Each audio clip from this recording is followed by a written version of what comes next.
nuestra madre, ¿no? Y precisamente lo que yo le estaba apuntando pues, era esto. Claro, ¿de dónde viene el gozo y la alegría? El gozo y la alegría vienen siempre del amor de Dios. Es enumerado por el apóstol San Pablo en el capítulo 5 en la carta a los Gálatas entre los frutos y los dones del Espíritu Santo.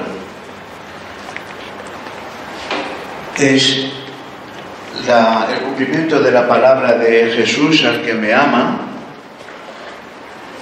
el Padre lo amará y vendremos a Él y haremos morada en Él. Entonces, al participar del amor de Dios, está participando en la plenitud, vamos, entiéndaseme, se está participando en su misma vida. Entonces las cosas son vistas de manera distinta por la misma persona. Quedan todas ellas, digamos, relativizadas. ¿Qué es lo más importante en la vida? La vida no es lo más importante, es Dios, es mi propia vida y yo estoy participando de la vida de Dios, y cada vez que yo participo de la vida de Dios me estoy alimentando mi propia existencia y mi propia vida, lo cual me llena de gozo, porque estoy viviendo, porque me encuentro como un ser vivo, como una persona viva. Puedo tener las alegrías propias de la vida normal, pero es que además tengo que esa vida de la vida ordinaria está vivida dentro del amor de Dios, como decía antes nuestra madre, ¿no? Que no son compartimentos estancos de decir esto es para mi iglesia, esto es para mi trabajo, esto es para mis compañeros, esto es para mi familia, no, sino que todo es abarcado por el amor de Dios. Esto significa que yo empiezo a ver las cosas desde la providencia de Dios, que tiene cuidado de mí, que era también lo que decía nuestra madre, ¿no? Entonces, como Dios tiene cuidado de mí, no me puede pasar nada que no esté dentro y configurado por su amor. Ocurre entonces que cuando yo tengo muchos contratiempos, yo sé que también Dios está en ellos, está en su providencia, está llevándome por esos contratiempos, que yo no lo entiendo, que yo no tengo perspectiva para poder entender, pero sé que Dios me está llevando a través de ellos. Por eso, como yo estoy en la vida de Dios y en el amor de Dios, no pierdo nunca la sonrisa. Y como decía nuestra madre, una de las cosas que más nerviosos les ponen a los que van a matar a los mártires, les ponen muy nerviosos, es que, y además en sus testificaciones, no testimonios, testificaciones ante los juzgados, siempre dicen que van cantando. Dicen, no solamente decía viva Cristo Rey, sino que iban cantando. O por ejemplo, como decía nuestra madre, cuando los claretianos de Barbastro, que eran una comunidad muy joven, tenían todos miedo por uno de ellos que antes estaba a punto de apostatar. Cuando subió al camión fue el primero que animó a sus compañeros con cánticos a Dios, cánticos de alabanza. Había sido totalmente inundado por el gozo del Espíritu Santo, porque iba a participar plenamente del amor, como dice San Agustín, devolviendo al Señor lo que le había dado. ¿Cómo pagaré al Señor todo el bien que me ha hecho? Invocando su nombre y alzando la copa de la salvación, ¿no? Y en la vida ordinaria ocurre que, como también decía nuestra madre, hay mucha serenidad. Yo puedo dar testimonio, ya me lo habéis, las religiosas o las monjas que están aquí, ya me lo han oído en alguna ocasión, de alguien muy cercano a mí, que para echarle, como no le podían echar legalmente, le llegaron a poner la mesa en un pasillo. Y nunca jamás perdió su paz. ¿Por qué no perdió la paz? Porque él entendió que Dios iba a realizar su obra cuando llegase el momento oportuno. Curiosamente, el momento oportuno llegó 6 meses después, cuando se dieron cuenta de que todo lo que él estaba haciendo los otros eran incapaces de hacerlo, simplemente porque no tenían preparación. Entonces hubo que volverlo a llamar y restituir la mesa al recinto del despacho. Es decir, que la alegría es connatural a la persona que vive. Quien no sonríe, puede parecer una tontería lo que voy a decir, esto lo he dicho muchas veces, quien no sonríe no va a entrar en el reino de los cielos.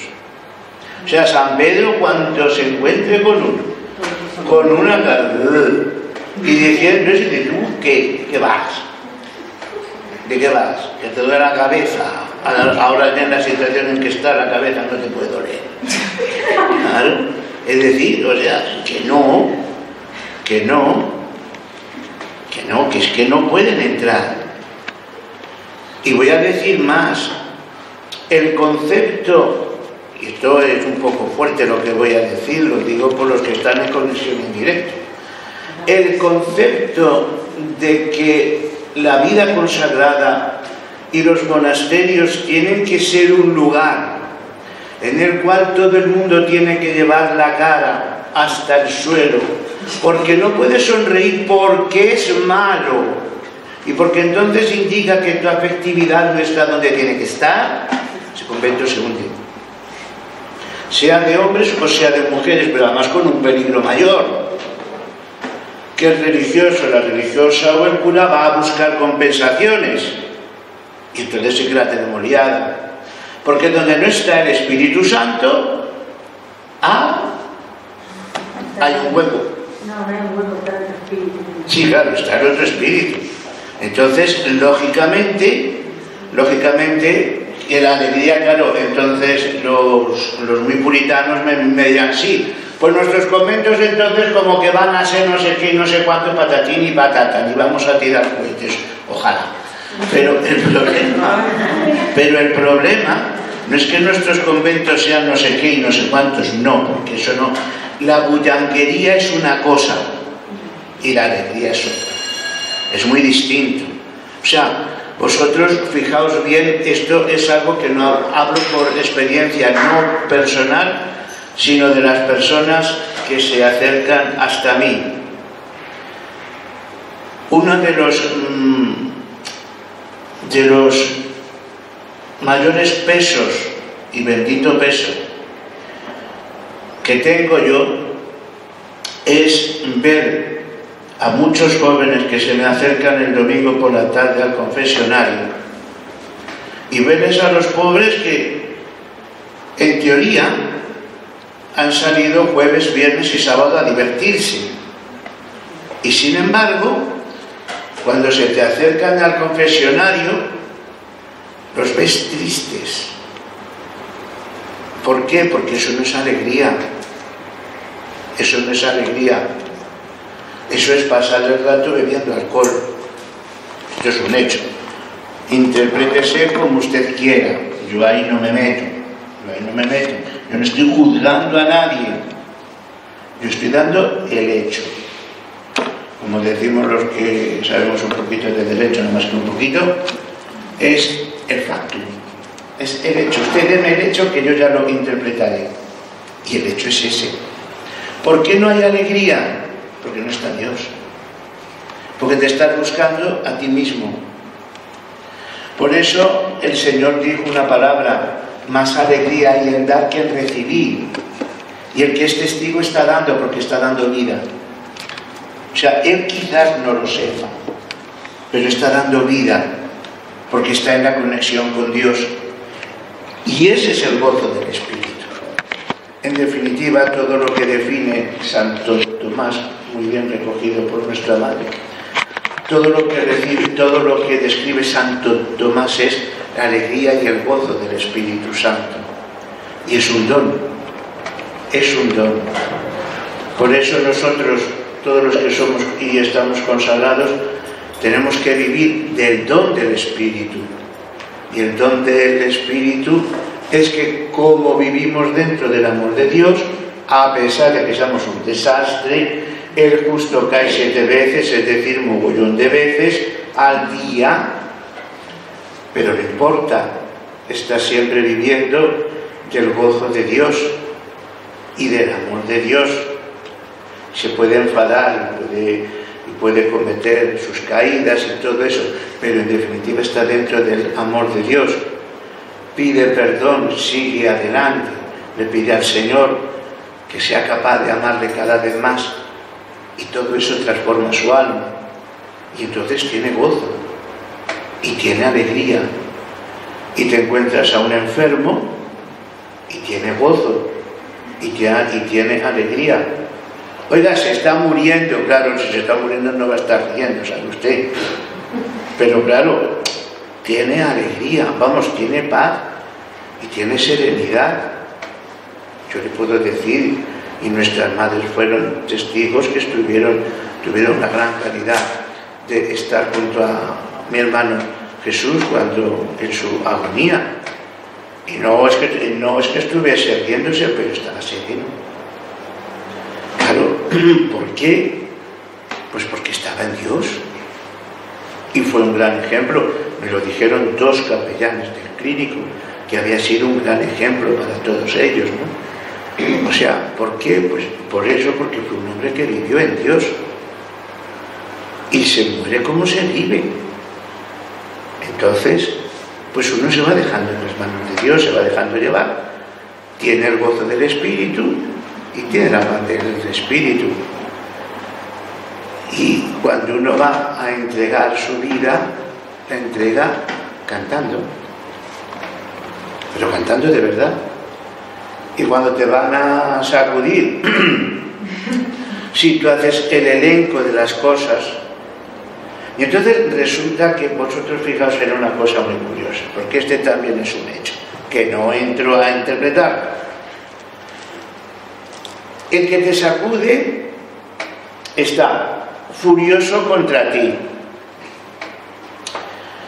tiene una ansia de venganza contra ti porque no sabemos por qué ni por qué no, y no estoy hablando de martirio, pero en definitiva es porque no estás bajo su boda. El que te sacude tiene rabia de que tú seas libre, normalmente está amargado y tiene mucho celo de que tú, hablo de celotipia, no hablo de celo apostólico,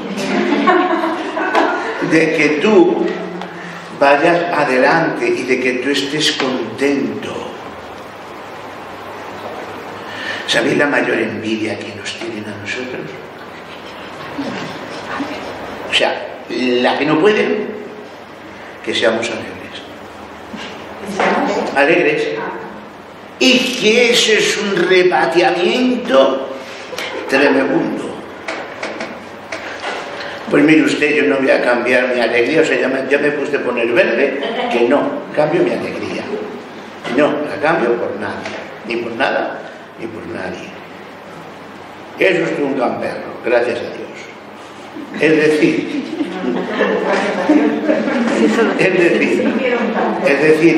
que vivo feliz. Sí, eso sí, pero O sea, vivo feliz. No, lo de gamberro se entiende dentro de un orden. Pero, ¿que vive usted feliz? Sí. ¿Y eso hoy es un pecado? Por supuesto. Por supuesto que es un pecado. Pero claro, vives mirando a Dios y ya está. Y eso hay mucha gente que no lo aguanta, pero mucha. De ahí que uno de los signos distintivos de todo lo que empieza es precisamente Lo que se llama la persecución de los buenos, es decir, de los que están dentro de ti. Vamos, dentro de tu ambiente. ¿Por qué? Porque a nosotros les puedes importar más o menos, pero dices, son curas o monjas. Pero claro, quien no te entiende, quien no quiere entenderte, ya te está juzgando porque no piensas como él. Y como tú estás triste y melancólico y las cosas tienen que ser así, entonces, así como tú piensas, claro, en el momento que ves a alguien que tiene una alegría, que bien, que vive, que respira, que no tiene necesidad de ir ahogándose por la vida, eso no se perdona. Eso no se perdona nunca. Y a Jesús se lo dijeron: este come y bebe con pecadores, con comilones y con borrachos. ¿Por qué? Porque no entraba dentro de sus esquemas. Y Jesús tuvo la gran persecución de los buenos, entre comillas.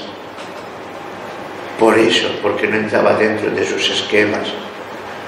Y yo no entiendo, ni entenderé nunca, que un matrimonio joven como el de José y el de María, con un niño, sobre todo un matrimonio santo, pudiese ser triste. Eso en la vida. Como la gente normal, entonces era gente alegre. Y podía hacer las cosas con alegría. Y así han sido todos los santos. Por eso nunca yo he visto en las causas a santos que fuesen tristes. Nunca. Depende también del carácter de cada uno, claro. Vamos a entendernos, ¿no? Pero dentro del carácter, de la forma de ser de cada uno, pues era gente bastante alegre. Yo no voy a hablar, por ejemplo, de un San Juan Bosco, que aquello era la alegría personificada, ¿no? Ni voy a hablar de San Felipe Neri, siempre se me olvida que está enterrado en Chiesa Nueva. Pues claro, o sea, es que eran así.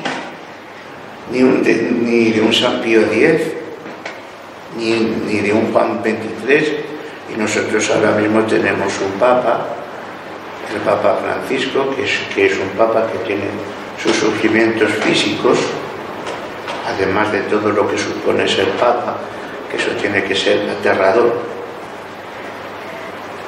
Es luego que tiene la asistencia normal del Espíritu Santo, pero humanamente tiene que ser muy duro. Y nunca jamás se le va la sonrisa de los labios. Y eso para mí es un testimonio impresionante, lo mismo que el del Beato Juan Pablo II. Nunca se les va la sonrisa de los labios. Perdón si me he extendido. No, si no está el Espíritu de Dios, no más que otro espíritu, el del mal, el del maligno. O sea, si no está Dios, está el demonio. No hay vacío. O está Dios o está el maligno. No hay una bola, entonces nos conviene que esté Dios, porque si no, tú calculas. Pero no hay posibilidad del vacío, de la ausencia de nada. No, eso no existe. O está Dios o está el demonio. Entonces, por eso Jesús es tan radical en sus planteamientos, que hay gente que es de lo que se queja en el Evangelio, ¿no? De que Jesús sea tan radical. El radicalismo evangélico a mucha gente le repatea. ¿Qué es lo que repatea? Pues que sea tan tajante, pero es que basándose en eso, que si no está Dios, que es el bien, la suma bondad, está el mal imperando, pues hay que optar. Entonces, el que no está con Dios está contra Dios, y todo lo que no sea el bien es el mal. O sea, no cabe la gama de los grises, es blanco o es negro, es o no es. Por eso hay que invocar continuamente al Espíritu de Dios, porque si no, y es lo que pasa hoy día en el mundo, es evidente, como se ha expulsado a Dios de la sociedad, se le intenta arrinconar lo más posible, si eliminamos el Espíritu de Dios del mundo, el mundo queda en manos del espíritu del maligno, del espíritu del demonio es un espíritu. El problema más grave que estamos viviendo, a mi juicio, sobre todo en el primer mundo, es que todo el mundo se toma pitorreo el tema del demonio, con lo cual el demonio está encantado de la vida y campea por sus fueros, hace lo que le da la gana.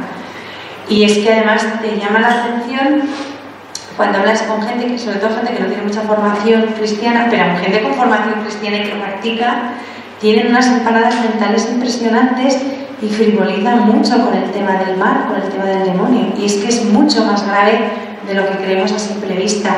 Y es que como se elimina esa conciencia de lo bueno y lo malo, del bien y del mal, pues se cae en el relativismo, y el relativismo es la mejor baza del demonio y la peor para nosotros, porque como todo da igual, todo es relativo, todo es según y cómo, pues en el momento en que tú no confiesas a Jesucristo es porque estás confesando a su adversario, o al menos admitiéndolo tácitamente.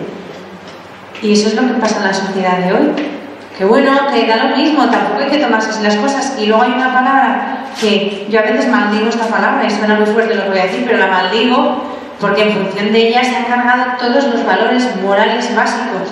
Hay que respetar, y como hay que respetar, pues hay que dejar que todo el mundo haga las barbaridades más grandes, las aberraciones más terribles, pero en función del respeto. Y cuidado que a mí, por ejemplo, me han educado en un gran respeto a los demás, ¿no?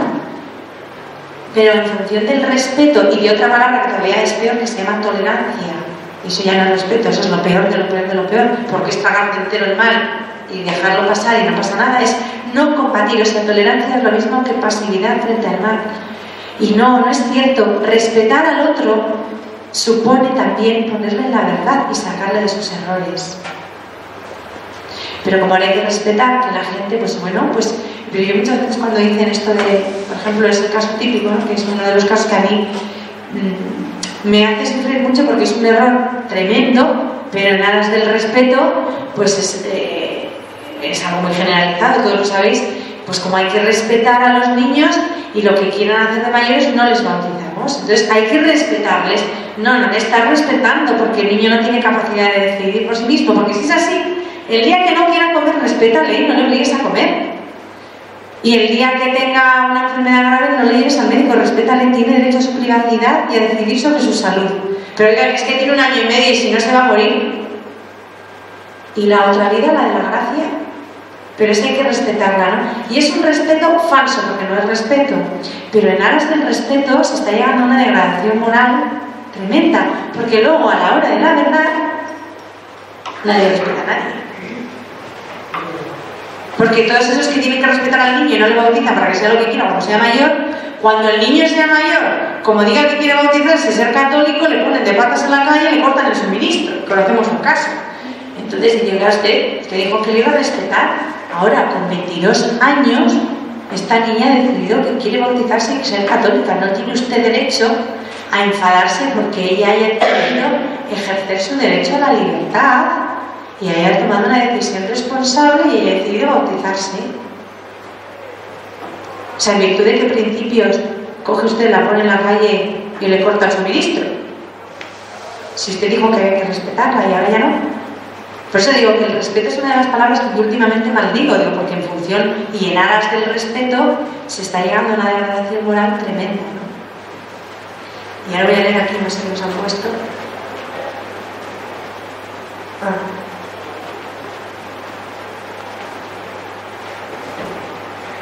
Sí. Que dicen, bueno, esto muy bien, gracias a los de internet, que dicen los que nos están viendo por internet que está muy claro y tenéis dudas y que muchas gracias. Vale, lo hemos explicado guay. Eso dicen los de internet, que muchas gracias. A ver, Sara. Pero ahora voy a acercar mi teléfono porque si no, ellos no, sobre todo los de internet no oyen. Vale.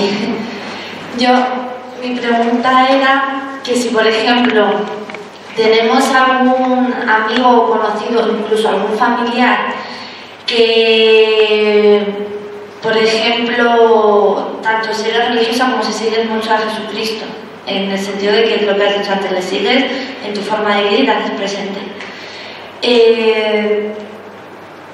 Le ves y claro, por ejemplo, me ha pasado de que esa persona te dice no me hables de eso porque no quiero, respétame, pero a ti no te respetan. Si tú la ves a esa persona, te tienes que callar, porque si tú sientes que no te tienes que callar, por respeto a ella tienes que estar no negando, sino omitiendo la felicidad de tu vida.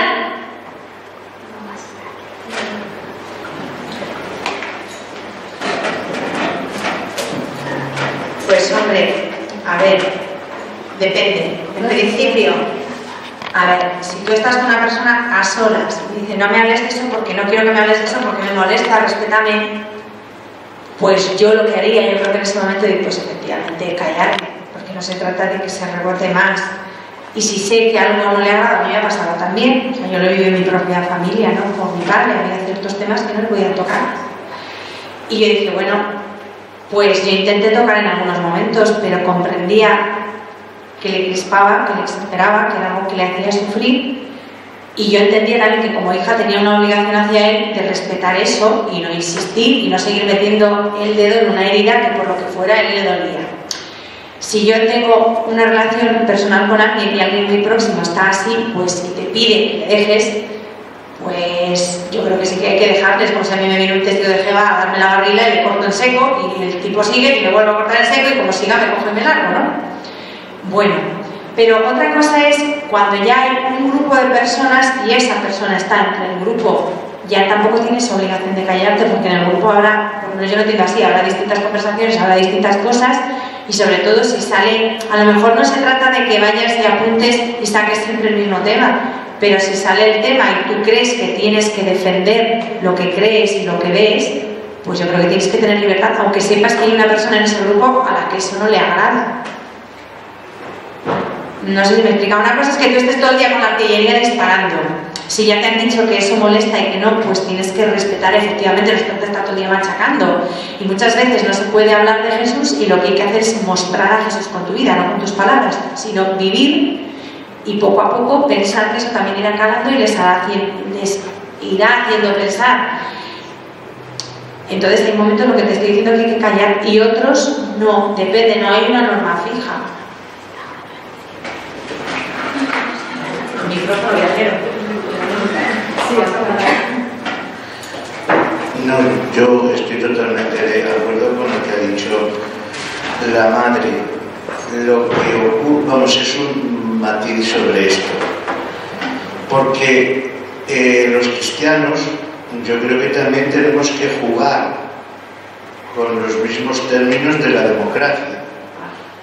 Es decir, yo te respeto a ti, pero tú me tienes que respetar a mí.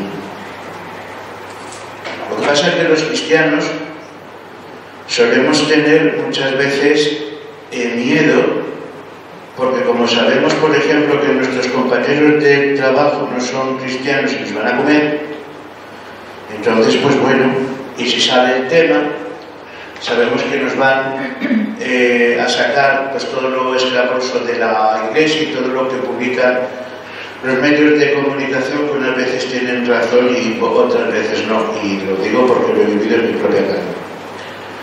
Entonces, yo puedo poner un ejemplo que yo no pongo mucho, y lo dije también en la homilía del funeral de mi hermano Jesús, ¿no? Es decir, mi hermano Jesús trabajó en la gerencia de urbanismo del Ayuntamiento de Madrid. Entonces, cuando él entró a trabajar allí, pues expuso las cosas muy claras.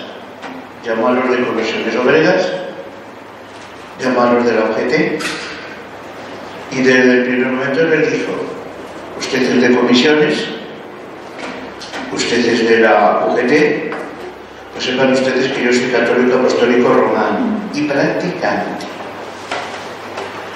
Si ustedes me respetan, yo les voy a respetar a ustedes. Esto que voy a decir suena muy fuerte, pero no lo es. Si ustedes quieren guerra, pues bien, yo lo siento mucho, pero yo me voy a defender. Fue una balsa de aceite. Es decir, los cristianos muchas veces tenemos mucho miedo y nos ocurre que lo queremos esconder, porque claro, dice que tal, no sé qué. Entonces, como decía nuestra madre, por el respeto, ¿cómo le voy a decir a nadie cómo leíamos hoy en el Evangelio de San Mateo? ¿Quién se le ocurre a Juan Bautista decir al rey que no está viviendo bien, que la mujer con la que está viviendo no puede vivir con ella? O sea, le cortaba la cabeza. ¿A quién se le ocurre? Y tenemos mucho miedo. Y no hay que tener miedo. Sobre todo teniendo en cuenta, y lo digo por experiencia, lo siento mucho, pero es experiencia mía, no me lo han contado, que la gente que habla así normalmente no habla con la cabeza, porque si habla a uno que habla con la cabeza, entonces yo puedo hablar con él tranquilamente. Es que hablan con las vísceras, son viscerales, o sea, es un odio visceral. Quizás porque se lo hayan metido. Yo no digo que no. Yo no estoy hablando de pecado, yo estoy hablando de odio visceral. Entonces, pues el cristiano se siente achantado y se siente pues un poco con reparo, ¿no? Y la cuestión es muy fácil, decir, mira, tú tienes toda la razón, yo te respeto, pero respétame tú a mí. Vamos a jugar en democracia. O sea, la democracia no es que tú me impongas a mí tus ideas. Yo no puedo imponerte a ti las tuyas, de acuerdo. Lo dijo el Papa Juan Pablo II, el amor se propone, no se impone, de acuerdo. Pero no me vengas imponiendo tus ideas, tus criterios y tu forma de ser. Porque entonces ya no me estás respetando a mí. Y esto es muy curioso, por ejemplo, en todos los medios, en todas las televisiones. ¿Por qué usted me tiene que ridiculizar a mí? ¿Por qué usted tiene que ridiculizar mi fe? ¿Qué diría usted en cualquier partido político si yo salgo a la televisión y digo, es usted un chorizo y un ladrón y lo tiene usted bien demostrado en los tribunales? Uy, ¿cómo me iban a poner todo el mundo? Uy, un cura diciendo eso. Oiga, ¿y usted por qué me ridiculiza a mí? ¿Qué derecho tiene? Ninguno. ¿Por qué lo hace? Porque vende. Pues el chorizo es usted, por muy presentador que sea. Presentador chorizo. Claro, o sea, es que las cosas hay que llamarlas por su nombre. Es que tenemos mucho miedo. Es que vamos por debajo de la cama. Que no me vea, que no me coja. No, nada. Ni hablar, claro, o sea, que van a pensar, que van a decir que no sé qué. Y entonces me traen a una señora o a un señor que previamente le han pagado, bien pagado, ¿eh? No se va a la televisión gratis, lo digo porque lo sé, y claro, y entonces y dice, anda, ya puso el huevo.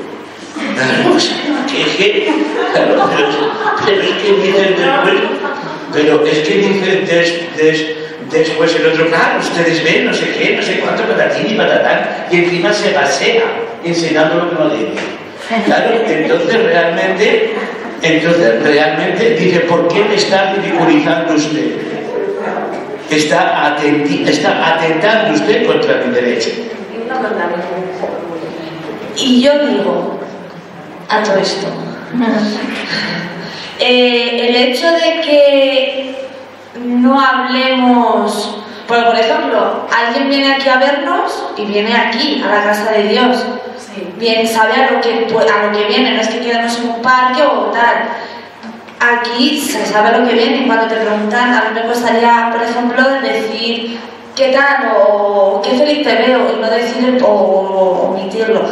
Pero si, por ejemplo, no hablamos de, como por eso, para respetar o eso, no sería, no, lo de cuando me neguéis a mí, o sea, si me negáis a mí ante la gente, yo os negaré ante el Padre. No se podría interpretar como que le estamos negando, no queremos hablar o sea, él podría decir, yo os doy esa felicidad y vosotros la estáis ocultando, qué egoísta. Él podría decir eso, o sea, yo te doy esa felicidad, estás en mi casa, te estoy dando tantas cosas buenas y una nueva vida que ha resurgido y por miedo a que no te respeten, a que se vayan corriendo, por poner un ejemplo, no me muestras, me tendrías que mostrar para que esa gente que eso, como tú has dicho antes, se la quede esa brinda de interrogación. Ya, pero es que a ver, sí que hay que dar ese testimonio, pero vamos a ver, tampoco somos la orden de predicadores, a ver si me explico. Tú dices, hay que dar ese testimonio, hay que mostrar la felicidad que Dios nos da, desde luego, todo lo que Él hace con nosotras, sí, pero es que la única manera de mostrarlo no siempre es hablando expresamente de Él. Muchas veces la manera de mostrarles a Jesús también es acogiendo el silencio, escuchando, y luego para hacer creíble todo lo que tú puedas contar, lo único que lo hace creíble es el amor. O sea, yo veo que las personas cuando se van de aquí diciéndonos que cuánto bien les ha hecho, la mayoría de ellas no les ha hecho bien lo que hayamos dicho, aunque lo hayan escuchado y lo hayan acogido bien, sino que cuando te hablan del bien y de que les ha ayudado el contacto con la comunidad es porque en la comunidad han percibido el cariño, han visto a Jesús en la comunidad, a Jesús vivo en las cosas más sencillas. O sea, muchas veces no son ni las charlas ni lo que dices, sino la alegría, el cariño, la fraternidad. Muchas veces no hay que hablar expresamente de Dios, sino mostrar a Dios con la vida, que hay momentos en que sí hay que decir ciertas cosas y decirlas a las claras, pero también hay otros momentos en que no puedes, porque eso puede herir a determinadas personas. Es que todos no somos iguales y estamos en la misma situación, entonces hay que estudiar cada caso y cada persona. Y si yo sé que una persona frontalmente me está diciendo no quiero por sus circunstancias, pues haría mal yo si me empeñara, porque Jesús no hizo eso. A ver, Jesús es verdad que habla, Jesús es verdad que dice, pero hay determinados momentos en que Jesús calla y actúa. Y muchas de las cosas que el Evangelio nos muestra es todo Él, es toda la persona de Jesús, es toda la vida de Jesús, no solo sus palabras. Por ejemplo, cuando Felipe le dice, muéstranos al Padre y nos basta, genial de Felipe Jesús no le dice, ya os he dicho, sino quien me ha visto a mí, ha visto al Padre. Tú has visto a Jesús en todo, hasta en los detalles sencillos. Yo me imagino que hay miles de detalles sencillos que el Evangelio no nos narra del día a día de Jesús, en los que también estaba mostrando al Padre. Jesús mostraba al Padre cuando oraba, mostraba al Padre cuando predicaba, mostraba al Padre cuando hacía un milagro, mostraba al Padre cuando acariciaba a un niño y mostraba al Padre cuando recogía los platos. Mostraba al Padre en todo momento. Entonces nosotras, por supuesto que no vamos, además tú has dicho, es negarle. Una cosa es no poderle confesar públicamente en una circunstancia por lo que sea, porque puedes hacer más daño que bien a lo mejor, y otra cosa es negarle. Yo nunca le voy a negar, pero a lo mejor no puedo expresamente delante de una persona hablar de él, porque hay gente que viene tan herida y tan dolorida que no le puedes hablar de Dios porque no es el momento. Y si te empeñas, puedes conseguir el efecto contrario, puedes conseguir que esa persona se encierre como en una ostra y no reciba nada. A lo mejor lo único que tienes que hacer es dejarla que se desahogue, dejarla que llore, que despotrique, que diga todo lo que piensa, y no escandalizarte, tratarla con cariño y esperar. Y a lo mejor eso le resulta más sanador que todo lo demás, y a lo mejor en eso le estás mostrando a Jesús, porque estás teniendo paciencia, estás ejerciendo la misericordia, la compasión, no te estás escandalizando. Depende, es que muchas veces pues lo que hay que pedir es luz al Espíritu Santo para saber en cada momento cómo actuar, no hay una pauta fija. Hombre, efectivamente, lo primero es que te preguntan ¿cómo estás? Pues yo muy feliz, muy contenta, a la vista está. Vivo en la casa de Dios, Él me ha llamado, lo tengo todo en Él, no tengo por qué no decirlo, pero a lo mejor no siempre lo puedes hacer. Algo más.